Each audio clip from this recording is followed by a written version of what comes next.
Hey, Katie. We have The Haunted Bridge. We are on Chapter 3, Nancy's Assignment. Nancy stands a very good chance of participating in the tournament, Bess told the doctor. It would be a shame if she couldn't play.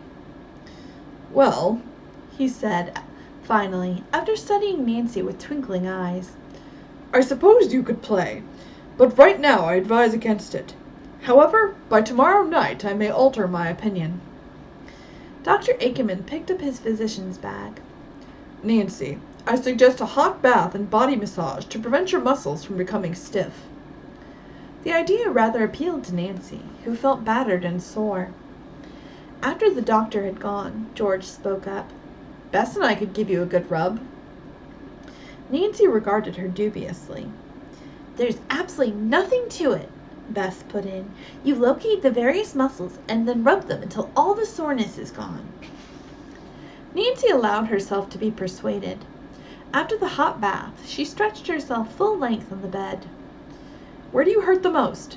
George inquired. Everywhere, Nancy groaned. Oh, don't rub that spot, please, George. It's too tender. I have to massage the muscles, her friend insisted. Where did you get that bottle of liniment? So, ointment, Nancy demanded. It smells awful. This is a free massage, so don't be so critical. Bess relieved George when the latter's arms grew weary of the task. There was no rest or relaxation for Nancy. She was pummeled and pounded by her well-meaning but inexperienced masseuses, people giving the massage, until she felt ready to cry from sheer exhaustion. Oh, girls, I can't stand it anymore, she pleaded finally. Just let me crawl under the covers and go to sleep. We're through now anyway, Bess declared as she helped Nancy roll over on her back again. In the morning you'll feel fine. I hope so.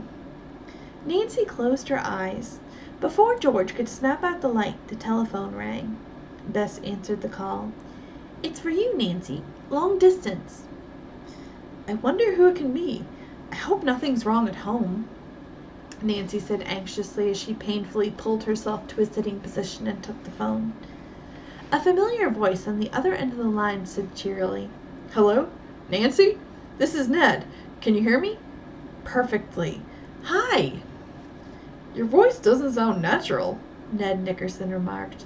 I guess I shouldn't have bothered you so late at night, but I thought maybe you weren't having a very exciting time and would like to hear from an old friend, meaning me. Oh, Ned, I love hearing from you, but you're entirely wrong about there being no excitement at Deer Mountain. She told him about the haunted bridge, her unpleasant experience with Martin Bartescu, and finally of the accident.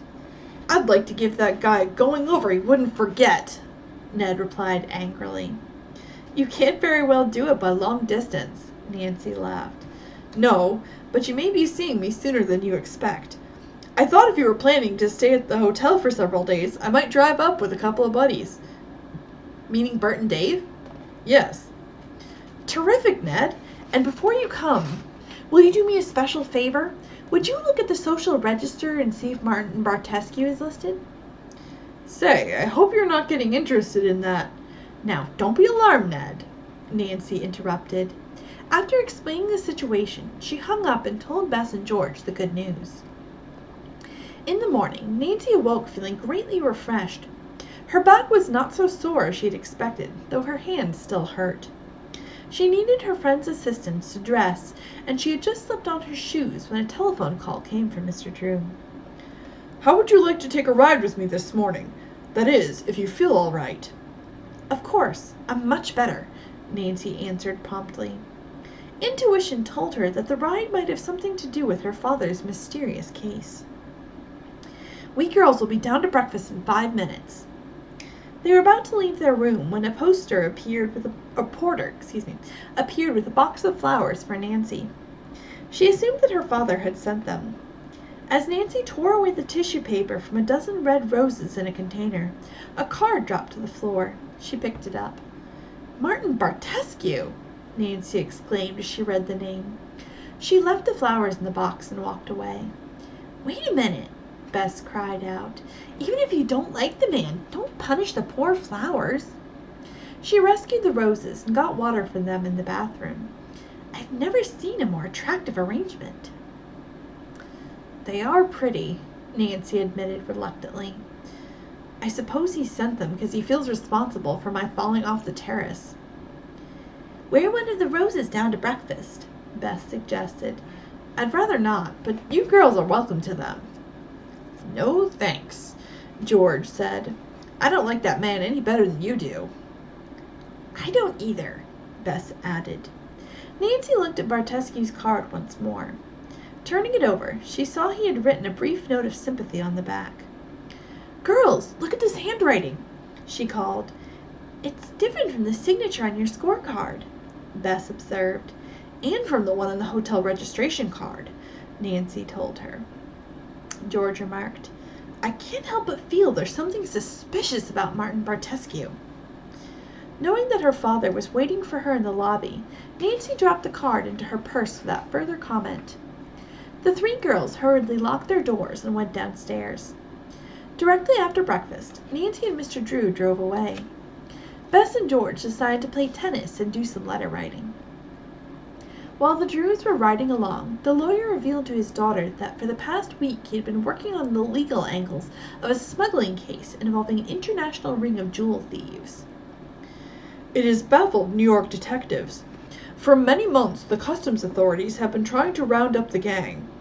Now that work has spread out all over the country, it's believed that one of the members is a woman who frequents the summer resort hotels in this particular area. Unfortunately, no description of her is available. Then how can one hope to trace her, Dad? There is one good clue. What is it?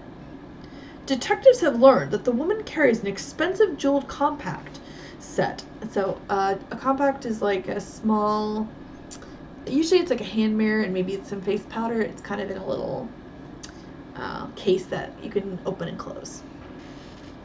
And so it's a compact set with diamonds and precious stones. In the case is a small picture of a child. Her own child? I don't know, Nancy. There is very little information about this woman. And you say she frequents the better hotels near here? Yes. For days, a woman detective who works with me has been making the rounds searching for her. Miss Ingle has been taken ill and will be in the hospital for a while. That brings me to the point of why I invited you to come with me, Nancy. How would you like to take Miss Ingle's place until she's well again? I'd love it, Nancy cried promptly. When do I start working? This morning, her father replied with a smile as he turned the car into a curving side road. It led toward an imposing hotel at the top of a high cliff. Mr. Drew parked his car on the grounds of the Hotel Lincoln. As he walked slowly toward the entrance with his daughter, he explained what he wished her to do. Your work is very simple, Nancy. While I interview the hotel clerk, you are to wander about the lobby. Observe the women who pass through and see if any seems to act suspiciously or happens to pull out a compact similar to the one I described. She might be a member of the gang of jewel thieves. I'll also look in the powder room, Nancy promised. A woman naturally would make use of her compact there. At the hotel entrance, Carson Drew said, We'll separate now. Meet you in half an hour in the car.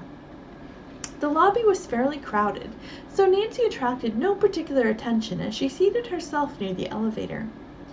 Here she could see everyone who entered and left by the front door.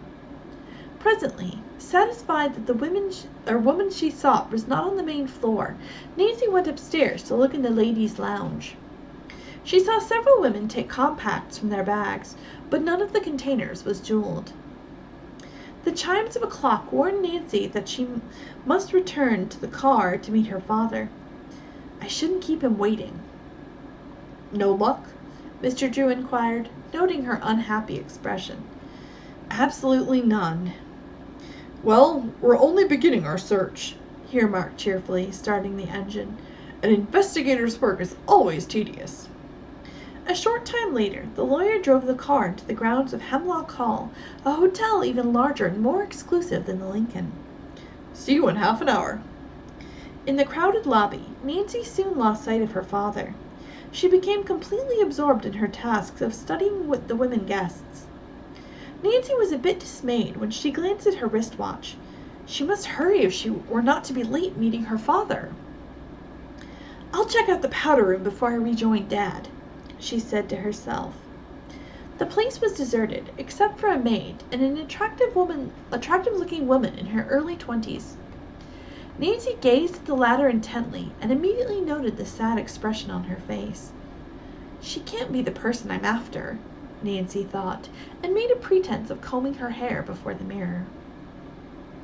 Her eyes were not upon her own reflection, but focused on the woman who sat nearby. The next moment Nancy nearly dropped her comb as she saw the stranger open her handbag and take out a beautiful compact set with sparkling gems. Ooh, is it the woman that she's looking for, or is it someone else?